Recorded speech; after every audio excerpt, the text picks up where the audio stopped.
Ito yung aming ulam. Itlog.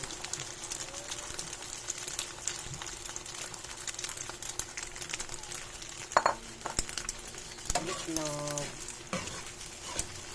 Itong itlog lang ang ulam namin.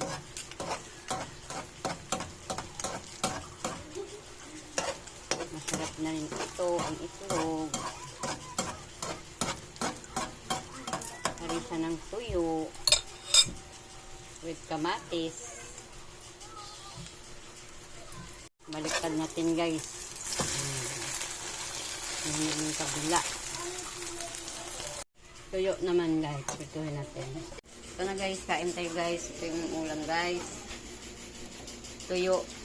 Itlog. Tapos kamatis. Sausawan sa tuyo.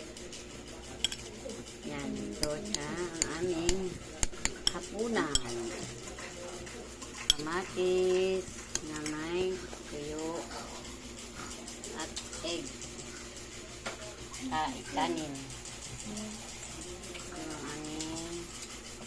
Masarap ito guys, masarap.